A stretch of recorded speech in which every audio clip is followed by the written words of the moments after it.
No time to yawn, Wario. We got an adventure to go on to save your cash. Hey everybody, welcome back to more Let's Play Wario World, and I just picked up a Nintendo Entertainment System. Check it out. Yes, this is indeed a Nintendo Entertainment System. The original from 1985. Look at that. Yeah, I've actually got one of these in my room, actually, so... And actually made a review of this back in December 2009, which is kind of weird, you know, saying that. To think...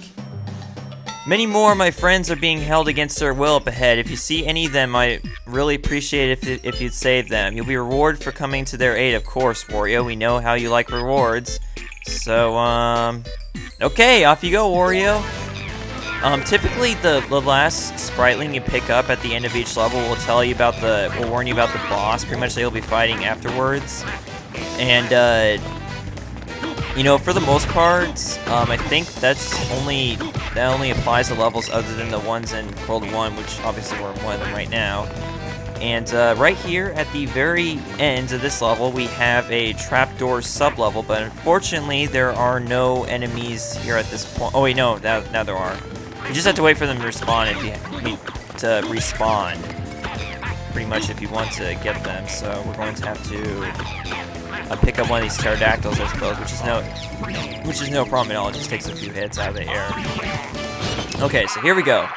Now for the real last sub-level of the Greenhorn Ruins. Oh, you know what? Dang it! There was actually a story that I wanted to share with you guys. But the thing is that I actually told this story as I was going through the Greenhorn Ruins in my original Let's Play of this game. So if you want the full story, you can actually watch episode 3, I think it is, of that Let's Play. Of my original... I'm talking my original Let's Play of this game from January 2012. So if you want to hear the whole story, you can do that. But basically, me and my mom actually moved into a new house. And back in, dang, I don't remember what year it was, but I do remember, actually, I was playing through this exact part of the game when my mom moved into the current house that she lives in today. And I know that was at least, maybe about 10 years ago, if I'm not mistaken. So, you know, with that, that's actually the most nostalgic part. This level right here is actually my most nostalgic part of the game for me in that regards, because I actually have fond memories of playing this game the day that we moved into a new house. So, you know, that's kind of interesting info about this area me. But really, if you want the full story on this, you'd have to watch my original Let's Play this game, because I remember I had actually I told this story in a lot more detail. I'll just say that I was a lot more detail with the story when I originally did this game back then. Can I make this jump? Thank you. Jeez. A lot more trouble with that than I was hoping for, but whatever. So anyways, the reason why I'm going back is because I missed a treasure, so, you know, I'm trying to get it. It's the 4th treasure, but that doesn't really help. Yeah, okay, so it's light green. But again, that doesn't really help me much, so it'd be nice if I could find it. I think it's over here, if I'm not mistaken. Yep, right here. Okay, here it is. Last treasure of the level. Okay, so without further ado, everyone, we are now ready to take on the boss of the Greenhorn Ruins. What could it possibly be? Well, we'll have to find out as soon as I get back to the boss portal thingy. And we're back. Okay, I know that cutting in episodes is not really gonna make the main longer, which I know is exactly what you guys want, but you know, there's a lot to do.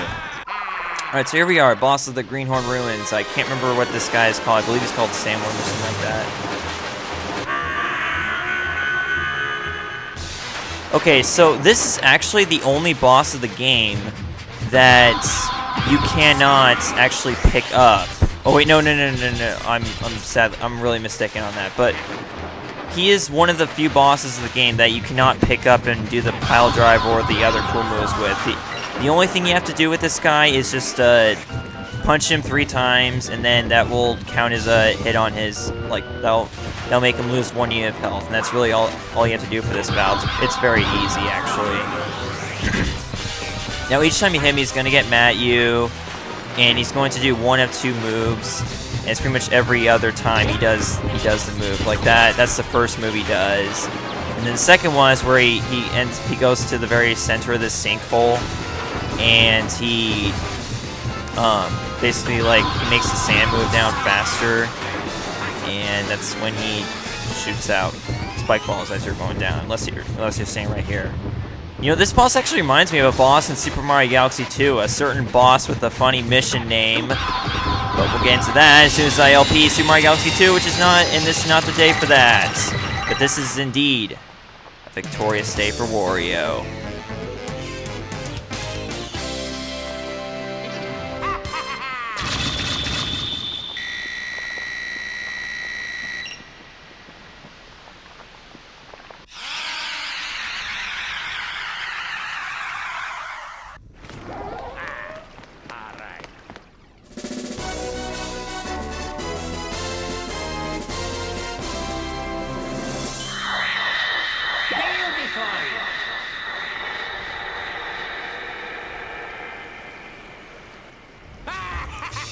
And you know what, guys?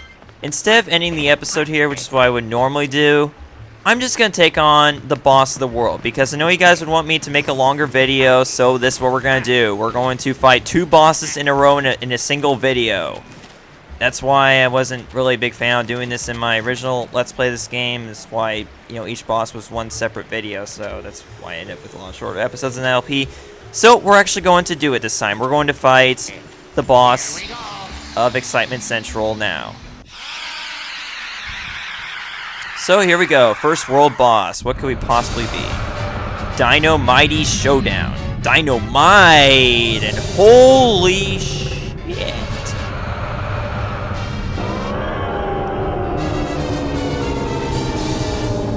Remember when I said they would be finding weird ways to use the glue globes? This is the first example of that. Because this weird looking boss has glue globes on its tail and its tongue. Kind of a weird place to have them, but oh well. So this is indeed Dinomight, the creepiest looking boss in this entire game. Well, actually no, not really the creepiest looking boss I've seen. There's actually a particular boss in this game who's also a world boss, who I find to be a lot more creepy looking than this. Just believe me when I say that, okay? That's all I can say. Alright, so my best strategy for fighting this boss is just simply get on its tail as soon as you possibly can. Like, once you get the chance, just get on top, get on her tail, and wait for her to hover you over her. Then you ground pound her head, and that's really all you have to do. Now, first time I did a pile drive, so now I'm going to do a spin ding, or whatever it's called. This game comes with weird names for the moves, so whatever. Hey, look at that, 16 hits, nice, alright. I mean, sorry, 16 spins. And also, another thing you can do, if you want this battle to end faster, is you can actually just pick up one of these pillars and throw them at her, and that will instantly stun her, just like that. So that can make this boss fight pretty short if you just keep on doing that, so it's a nice little tactic for speedrunners, I suppose. So we're going to pick her up and throw her into lava, so that's another way you can damage her. And that's pretty much it. So I'm just going to keep on hitting her with pillars, because that'll be the best way to end off this boss fight faster. So this time it's going to spin, because I really want to end off this boss fight with a pile drive. I think that's probably the most epic way to end off a boss fight. Jeez! Dinomight went flying quite a bit there, man. Alright, well, let's get onto the tail, I guess, for the last time, because... Uh-oh. Oh, jeez. I don't like this move, especially when she only has 1 unit of health left, because then it's really kind of hard to get her. Okay, there we go. Are we managing to get our tail, which is going right through the pillar, so that doesn't make any sense, but I don't care, because we're about to do the final hit on her. Okay. Here we are, right above you, and there we go. Alright, let's get all the coins first. Okay, here we go. Goodbye, Dinomight.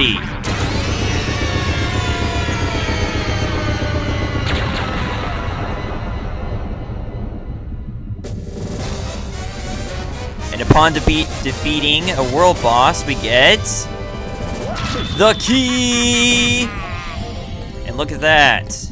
You also get an overview of how you did on each level as well. And obviously we got 100% in Excitement Central, so yay on that.